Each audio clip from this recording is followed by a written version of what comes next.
Olá, professor Sandro, olá, colegas. Então, aqui nesse vídeo eu venho a apresentar a parte do nosso projeto final, né? Então, seria o nosso artigo relacionado ao pré-projeto proposto na N1.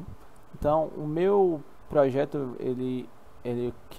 era uma aplicação móvel multiplataforma que se comunica com a SP32. Então, na nossa proposta, a gente vem falando sobre as tecnologias e o que é que a gente poderia vir a estar executando com esse projeto. Então a nossa ideia era uma aplicação multiplataforma que se comunicasse com esse ESP e conseguisse estar fazendo essa substituição de botões físicos de dispositivos eletrônicos, e você está controlando por meio de um aplicativo no celular. Então aqui a gente tem a nossa introdução, a fundamentação teórica, a apresentação das tecnologias, e aqui a gente tem o resultado obtido. Então aqui eu falo um pouco da junção dos dois, sobre a implementação do script embarcado no ESP, e aqui um pouco sobre o desenvolvimento do mobile. Então, tendo em vista aqui o resultado obtido, eu vou estar mostrando um pouco para vocês cada um deles. Então, de primeiro eu já vim apresentar aqui para vocês a parte dos repositórios. Então, se alguém tiver necessidade, queira ver, os meus projetos, eles estão disponíveis no GitHub. Então aqui no meu usuário a gente pode ter o repositório do código do Access Point embarcado, que foi embarcado no SP32. E aqui a gente tem a aplicação móvel, a aplicação feita em Flutter, que ela é multiplataforma, então ela é funcional para iOS, tanto para Android. Então, tendo em vista isso aqui, eu vou estar entrando um pouco no código aqui, mostrando para vocês o código de cada um deles e depois a demonstração dos sistemas funcionando. Então, deixa eu puxar a câmera um pouquinho para cá. Então a gente vem aqui para o código primeiro da parte do ESP. Então é um código bem simples. Então, como foi falado no artigo, as tecnologias utilizadas aqui nessa parte do ESP32 foi a biblioteca Wi-Fi e a Web Server. Então, com a biblioteca Wi-Fi a gente consegue estar criando esse Access Point, e com a Web Server a gente consegue criar um servidor, como o nome já diz, que a gente consegue estar fazendo essas requisições por meio do aplicativo e estar fazendo essa interação no protótipo que a gente vai mostrar, e tá ligando e desligando essas portas, trocando esses estados. Então aqui a gente tem bem simples, a gente seta as pinagens como saída. Aqui a gente tem os nossos endpoints, onde a gente vai estar fazendo as requisições no aplicativo. Então um código bem simples aqui. Então a gente tem o looping, por meio desses endpoints a gente faz essas alterações dos estados. E aqui a gente tem, por exemplo, o status code retornado pela requisição, se é uma falha ou não. E é um código bem simples. Aqui essa parte é o retorno que a gente tem por meio dos endpoints. Então, por meio deles a gente consegue estar criando os botões que vai ser mostrado na aplicação e tudo mais. Então, aqui a gente tem a parte do código embarcado no SP32. E aqui a gente tem o código do aplicativo. Então aqui no aplicativo a gente usa o padrão arquitetural MVC, utilizando o Flutter modular e o MobX.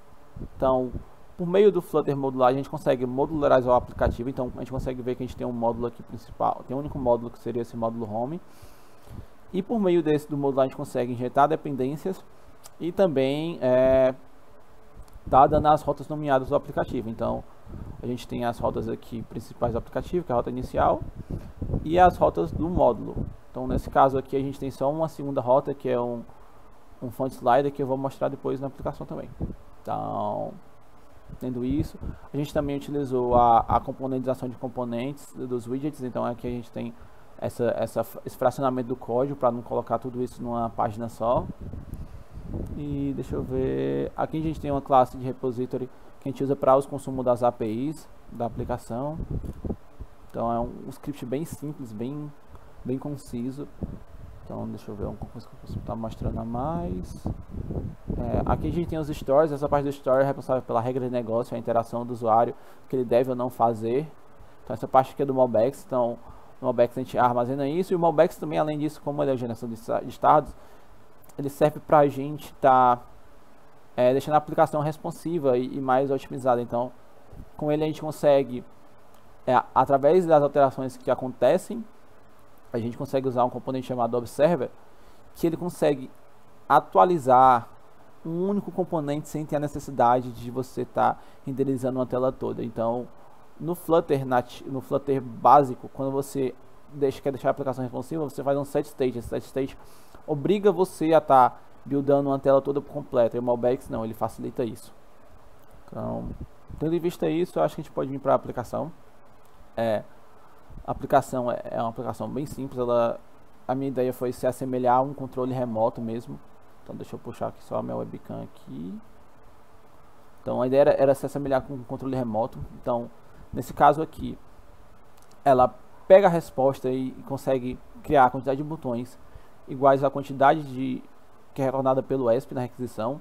Então ele gera esses botões aqui, ele mostra os seus estados. Então ele mostra esse ícone, ele diz a porta e os estados. Aqui eu posso atualizar esses botões. Então, se eu estou conectado com o Access Point, ao clicar nesse botão, é exibido esse alertazinho. E caso eu desabilite a minha conexão, ao clicar nisso, o alerta é trocado e ele fala que você precisa se conectar novamente com o Access Point. Então, eu vou estar conectando aqui novamente. Então, ao me conectar novamente ao Access Point, eu atualizo, ele faz a requisição, pega e cria esses botões. Então a aplicação é bem simples, ela tem esse botão Navigator aqui com duas coisas, com duas opções. Então essa minha aqui onde a gente tem os botões do controle, e aqui a gente tem no caso um menuzinho de settings com algumas opções que eu vou estar mostrando mais depois. Então aqui eu vou estar mostrando agora a parte da aplicação funcionando. Então aqui eu tenho o nosso protótipo. Então aqui, ao clicar no botão aqui na aplicação, um LED se acende. Então isso a gente consegue simular essa mudança de estado. Então você remotamente, por meio de uma aplicação, ligar esses dispositivos que estão conectados na sua rede. Então eu clicando aqui no outro botão, o segundo LED é aceso e é feita essa troca do botão e do status aqui. Então aqui entra a parte do Mobex. Então clicando aqui no G4 a gente acende outro LED, e clicando aqui nesse outro a gente tem também o outro LED sendo ligado. Então clicando neles a gente consegue desligar. Então aqui a gente tem a demonstração da substituição dos botões físicos por botões nas aplicações, onde você pode estar controlando esses dispositivos. Então, fora isso, aqui entra uma outra atividade complementar aqui na aplicação, que foi a parte da acessibilização do aplicativo. Então, pensando nas pessoas com deficiência, foi implementada aqui a questão do alto contraste e aumento de fonte. Então, para a parte do alto contraste, a gente tem esse toggle aqui, um switch, que ao clicar nele, também utilizando o Mobex, a gente consegue alterar essas cores do aplicativo. Então, clicando aqui, a gente tem a aplicação com suas cores alteradas. Então, facilitando para pessoas que possuem sensibilidade à luz ou baixa visão a estarem interagindo com o aplicativo. Então, novamente aqui, com o alto contraste habilitado, eu vou estar exibindo aqui os LEDs sendo acesos. Então, a gente acende, apaga eles. E para pessoas com baixa visão, a gente tem esse font slider aqui, que quando ele está com a sua opção padrão, esse botão fica desabilitado, mas você pode estar aumentando o tamanho da fonte da aplicação e estar restaurando ele. Fora isso, também foi implementada a questão da semântica do aplicativo, para que o aplicativo fique legível. No caso, os leitores de telas possam estar lendo os componentes de tela para pessoas cegas estarem podendo utilizar o aplicativo. Eu vou dar um corte aqui e vou estar habilitando o TalkBack para estar mostrando o aplicativo utilizando os leitores de telas. Pronto, agora eu habilitei aqui no dispositivo a opção do TalkBack. Então, uma pessoa cega, ela pode estar interagindo com o aplicativo, e o TalkBack vai estar lendo essa semântica e dizendo para ele o que ele está selecionando. Então, por exemplo, aqui, ó. Check. High contrast is activated. Switch. Então, se eu Tap to toggle. clico duas vezes, ele é desabilitado. Se eu clico novamente, ele lê. High contrast is disabled. Switch. Double tap to toggle. Então ele troca o estado.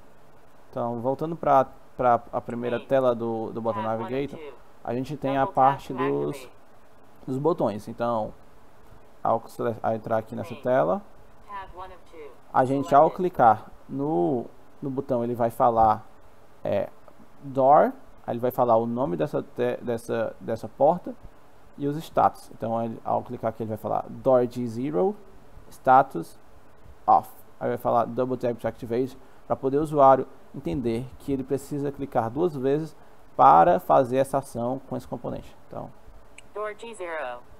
Status off button. Double tap to activate.